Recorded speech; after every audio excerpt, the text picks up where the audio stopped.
Hello, good afternoon everyone. Welcome to Liquid Brain. So today I want to talk about how you can subset a specific cluster from a Seurat object, find the differential expression in between the two clusters, and how would you be able to subset a certain cluster from a Seurat object, find the markers between them, and why do we do subsetting in the first place. So let's go to our code.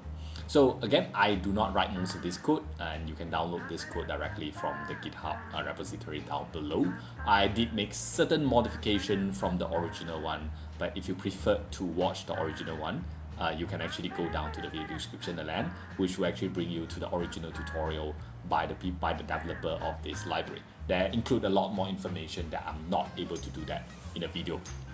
So in this case, once you get it open, the first chunk is always about the cosmetic of our RMD. You kind of ignore that. But the second chunk will be what everyone is kind of doing in our analysis world, where to just include all the required libraries. So in this case, we're using two libraries called Seurat and Seurat Data, obviously, but I also put a suppress warning in front of them because I do not want them to consistently show up message and blocking up my code chunk over there. And essentially for the analysis, it doesn't make any difference, but in terms of video and scrolling down, I feel like this looks a bit better, so I put a suppress warning in there. So after we have done all the library loading, next one is for us to load our data into our environment. So we're going to use load data directly rather than construct our own using the rich tenet functions, because it's just faster and more efficient for this video to go through. But if you prefer the original way of reading data from the matrix, barcode and gene, you can actually watch the last video on this series where we'll talk about Seurat and finding markers between cluster. Okay, so in this case, we're just going to load the data into an object called ppmc, which you can actually see. After you have run this code, it should show on the right side here, which is a large Seurat object of around 356.5 megabyte. Okay, just make sure that it's around the same size, and you're not loading something that's 5-10 gigabyte in size, otherwise you will kill your computer. So the next one we're going to do is to plot a dimensional plot using a UMAP reduction. So if you are new to single cell RNA sequencing, so what it does is that it takes every single cell in a sample, put a barcode or labeling different on each of the cell, and then after you have sequenced it, they are able to identify which cell have expressed what kind of gene and in exactly how much. Okay, so imagine you do RNA-seq, but instead of doing RNA-seq on a whole pool of sample, you're doing an RNA-seq on every single cell. So that's single cell RNA sequencing. So in this case, UMAP is a dimensional reduction algorithm or tools, I would say, that's able to show you based on the difference in the gene expression.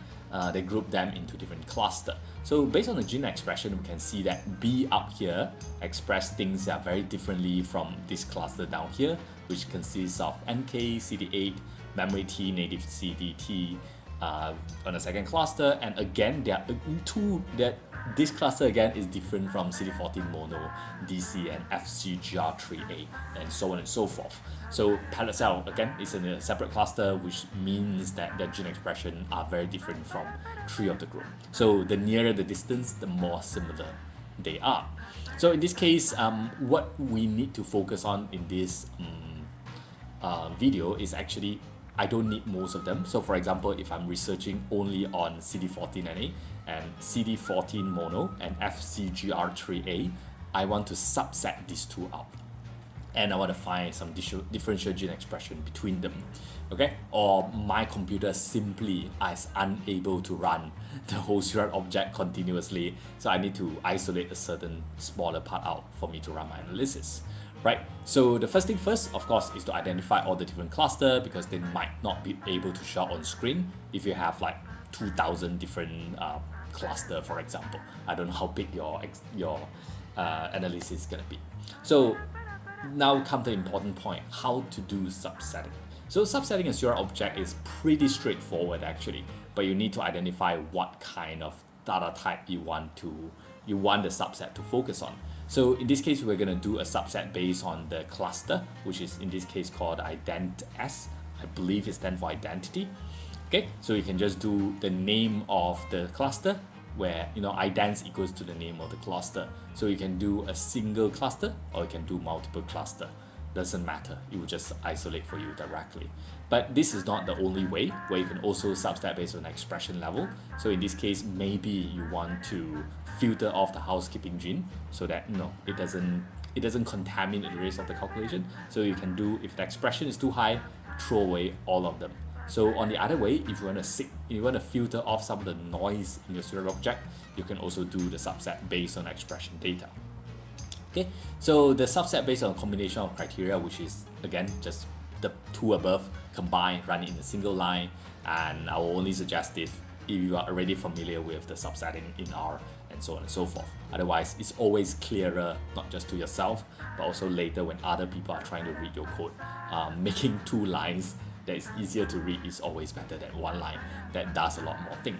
Okay, so the next 2 is the same, which is based on the value on the object in the metadata. Of course, you need the metadata set up in the Seurat object, which we're going to take a look in our next video actually, where we talk about integration. And the last one is downsample number of cells per identity class, which is just reduce the cell size so that it's either easier to calculate or you just want to make things more specific about the way that you do that, and so on. Okay, so first thing first is subsetting based on the identity, which is pretty straightforward, exactly as the same as the example showed just now 2 seconds ago, where you put x equals to PBMC. So PBMC is the name of your Seurat object, and idents is the name of the cluster that you want to subset out. So in this case, I want to subset a cluster based on CD40 plus mono and FCGR3A mono, and so on and so forth, and it will pipe it into a new object called CD14 PBMC. So if we look at the original size of the Seurat object, which is 356.5 megabyte, after the subsetting, you should be left with something much smaller. So in this case, it will only be 92.1 megabyte, significantly reduce the total size of the Seurat object. So this is incredibly important if your Seurat object is, for example, more than 4 gigabyte and you only have an 8 gigabyte RAM laptop, so you are not able to run the downstream analysis. Subsetting that will significantly help in how your computer will be able to handle the data, as well as the speed of the calculations, because they don't have to run the page file in and out and so on. So the next one is to find the differentially expressed gene between the 2 clusters. So conveniently, Seurat has included that function together with the find markers function that we talked about last time, because find markers find the gene that are most variable between the 2 cluster. So find markers can also be used to identify DEG between the 2 cluster, in this case CD14 plus and FCGR3A. So what I need you to take note is the speed of this execution.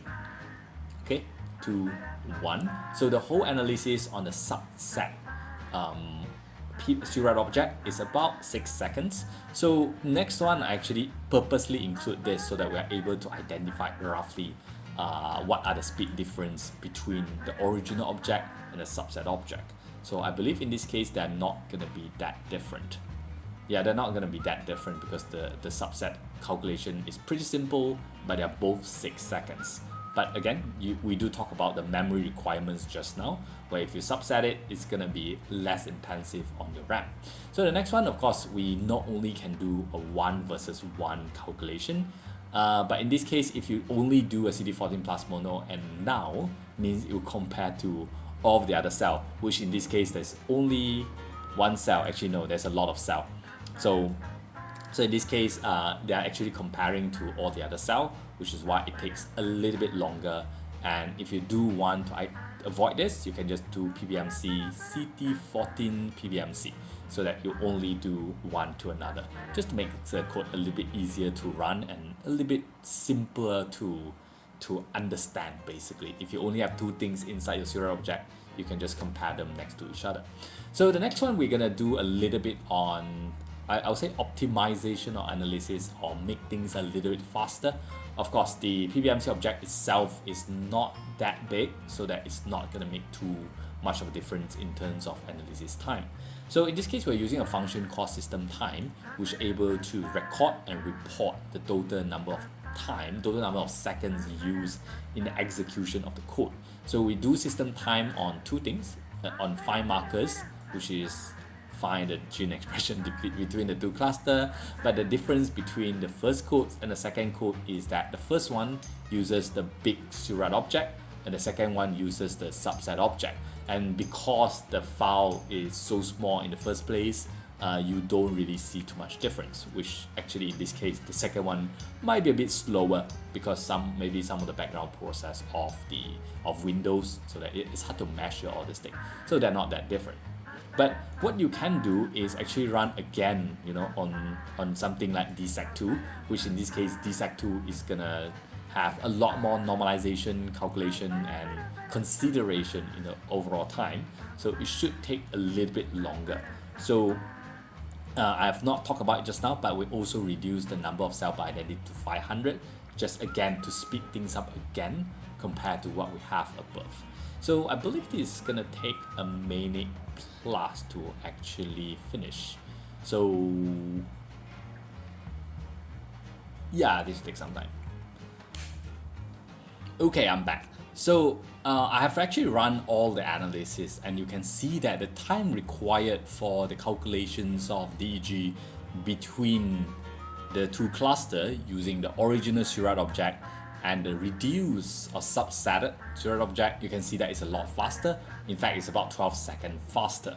But if I actually rerun it again, you realize that, oh no, the speed is not actually as big of a difference as previously imagined, most likely due to some scheduling issue on the CPU side. But I believe that if you have a much bigger calculation that you do, subsetting definitely is going to reduce the time required for the analysis in one way or another. So one run is about 5 seconds, one run about 10 seconds, and it changes very often, depends on what you're doing on the background.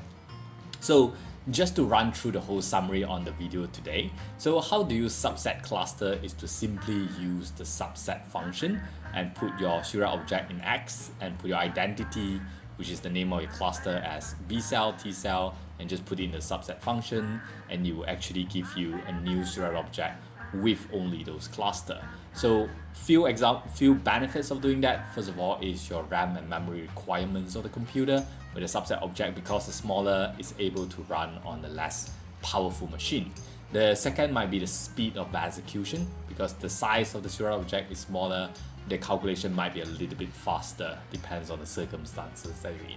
So that's all I want to say for today. So thank you for watching. We'll see you in the next video, and bye.